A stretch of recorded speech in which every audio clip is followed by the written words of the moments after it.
From Firebird Lanes in Salem, we're here for the title matches of today's JBT event, both divisions at once.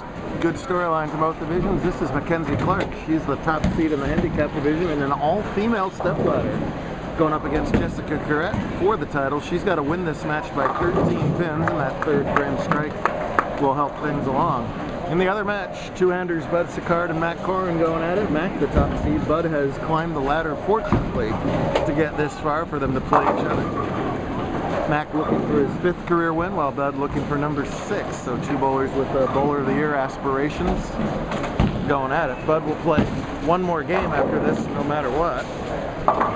We'll see. We'll play for the handicap title, for the U17 title against Cole Chance.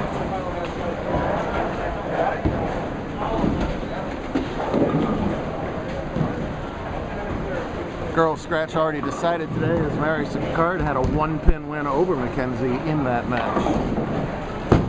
Pesky 3-10 for her to shoot out there in the 4th, and gets the 3 but not the 10 in that case. Fall a little bit more behind. Jessica doing her best Jacob Buttriff impression, throwing a purple hammer up the left side. She does it backup ball style. And riding the 1-2 for her 2nd strike in 4 frames. She leads by 10 on the scoreboard, plus the 13 that she's getting. Mac, your top seed, after a good semifinal performance on another really tough condition. We bowled on beaten path, which is one of those real surface-dependent conditions. It can become a fairly easy pattern, or it can just be a menace. And today it definitely skewed toward the latter. Ah, beautiful double from Corrette there. She's looking for her 2nd career title. Her only win was a doubles victory with Ty, who's the current points leader.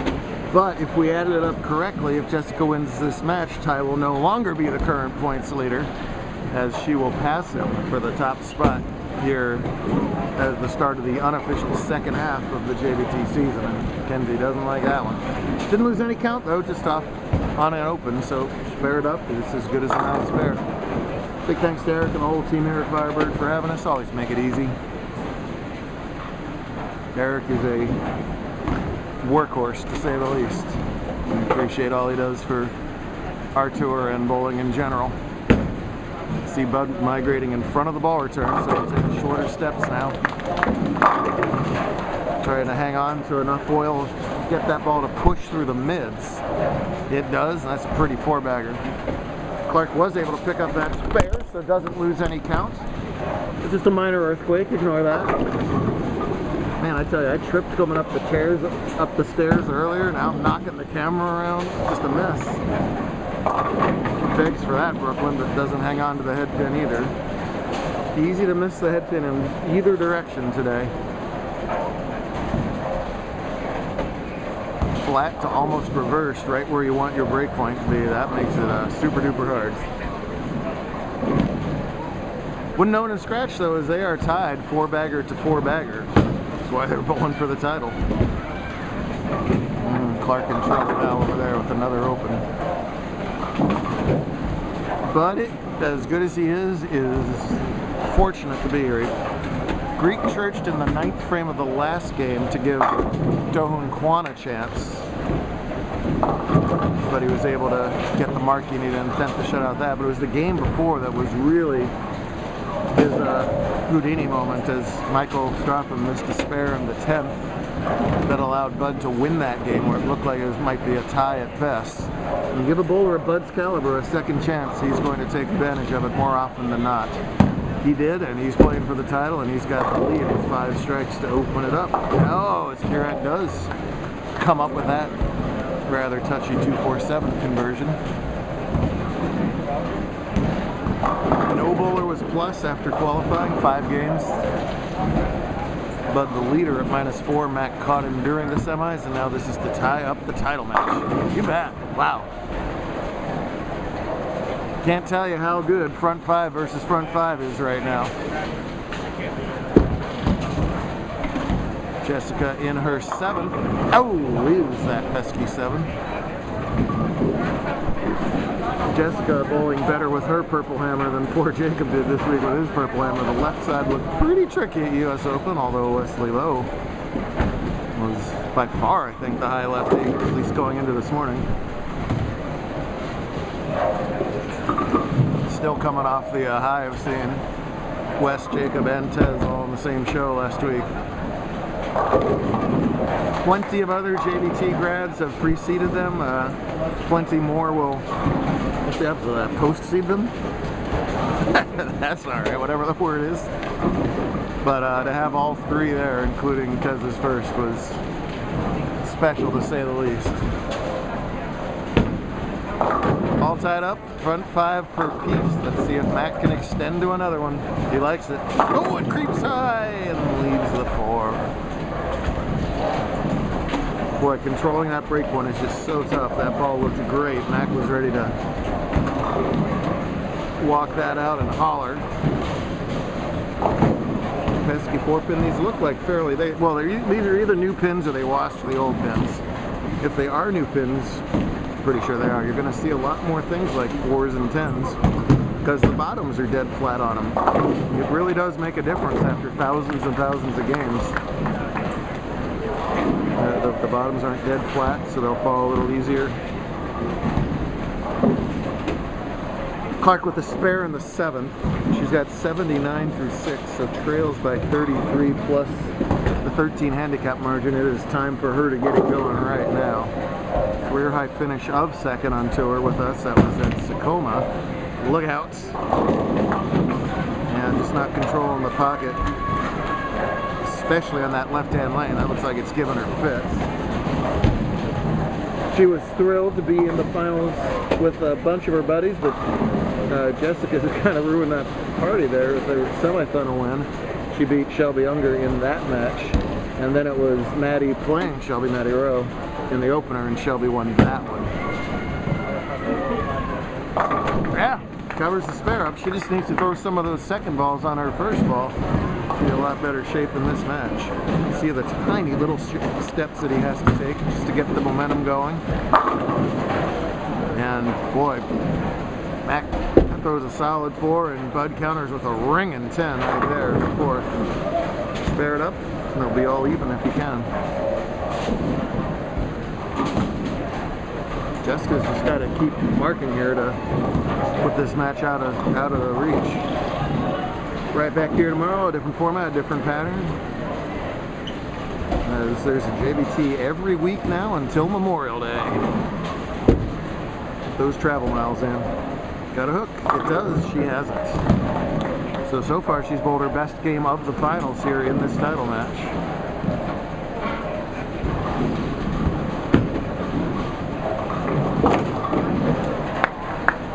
Bud says, did I stand her that long enough? If he comes around it, even that plastic ball will hook, but nope, threw it well. It's another re-rack on 3. Both bowlers have requested re-racks on 3. I don't see the rack is too far off. Maybe the 1-3 is just a pinch open, but they see it better than I do, and you always want that pocket never to be open. That's never advantageous to carry.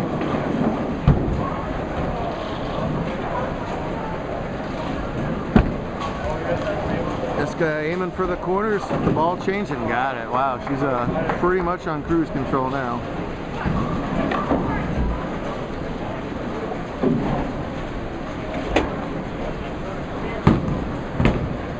Yeah, Ty was the handicap point leader coming into today. And then the 3 bowlers in 2nd, 3rd, and 4th all missed the cut. Mary made the cut, didn't do much after that in 5th. And Jessica was sitting there in 6th. So we will see if the boyfriend can be a good boyfriend and be happy to be passed. A lot of season left. I'd explain the same thing to Mackenzie and Maddie and Shelby.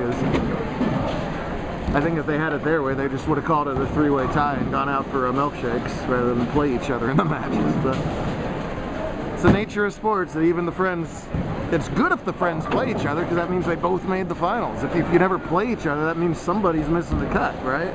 So hard for them to see it that way, of course. explain to them that they were mortal enemies on the lanes and they didn't understand what I was talking about. Bud and Mac are good buddies off the lanes, but don't think that they don't want to beat the snot out of each other for this title right here. Good spare in the 10th for Mackenzie. It's going to be a little too late for those. 130 stretch is the best she could muster here. So she'll match her career high finish, we think. Some discussion as to whether her titles were JBTs or OJCs. There we go. All right. All right. Just tell me. She will add the JBT letter to the OJC letter soon enough. Maybe she'll do it at her own place, Rainbow. That's coming up in just a couple months. Stops at Evergreen, West Seattle, and Paradise.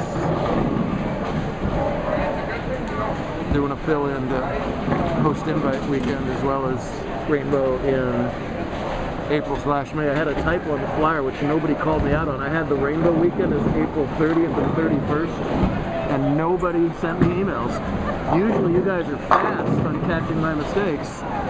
Till I sat there and said 30 days of what is, April, whatever, November.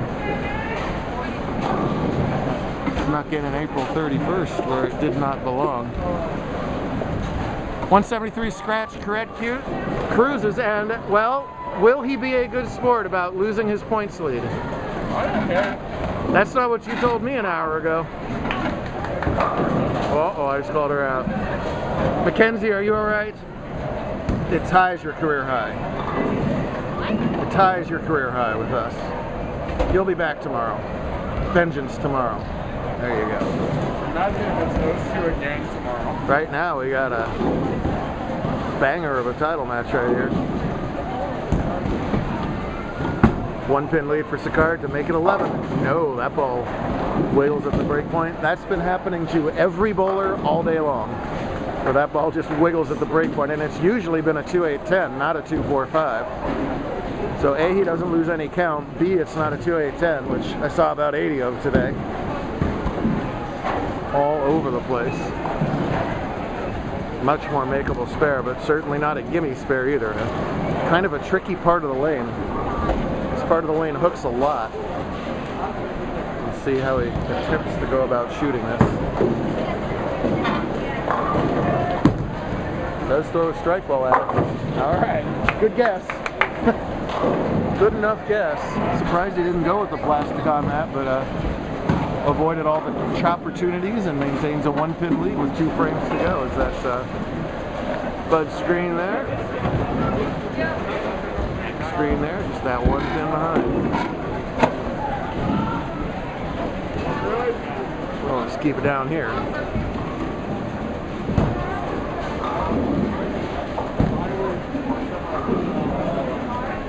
What was I just talking about before? I forget. No one's going to remind me. April 31st, I discussed that. Whatever. Much more importantly, here's Bud of the 9th.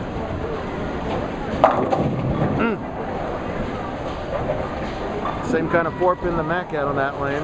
Looked pretty good, but just creeping a pin shy at the end. I don't know if that reaction was because he wanted it or if he didn't throw it as good as he wanted to. Maybe a little of both. Re-rack for us? I don't want to ask. He's been here for 8 hours. How do you not know how to re-rack? I've come here plenty of times too. He doesn't know what he is in U17. He doesn't know how to re-rack. Just a mess.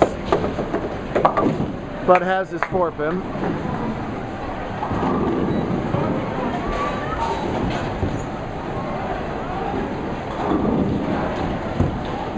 That's how you re-rack. I'll let him focus.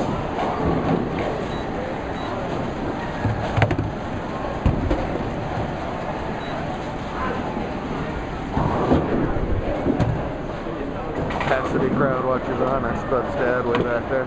Ladies, well done today. Very nice. You feel better now that you don't have to play each other anymore today? Yeah. Very good. Very Yeah, good. but let's hope it happens again tomorrow. Sorry? Let's hope it happens again tomorrow. Why not? For the title. There you go.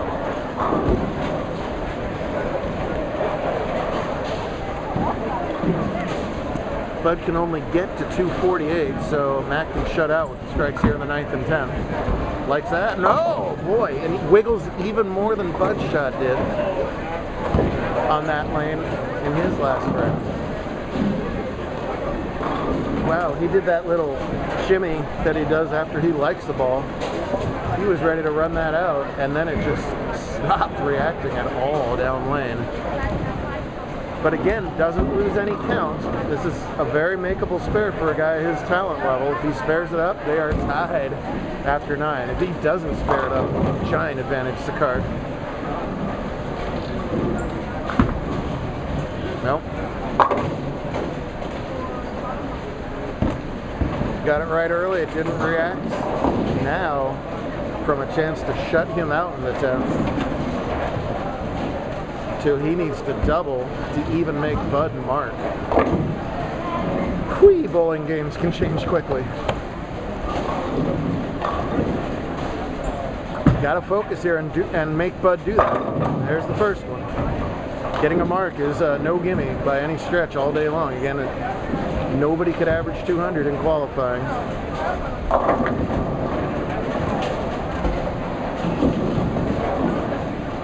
Just the best. Your kid hasn't won yet, sir. No, I know. I'm saying you are. Well, save these platitudes for after. Mandatory shot for 4 doesn't trip. Now I'm the best because Bud's going to win this tournament. Well, from thinking about how you're going to roll your tiebreaker against Strothman to a win. Unbelievable. Give this guy a second chance, he is going to light you up, and he did, and he's going to be your winner.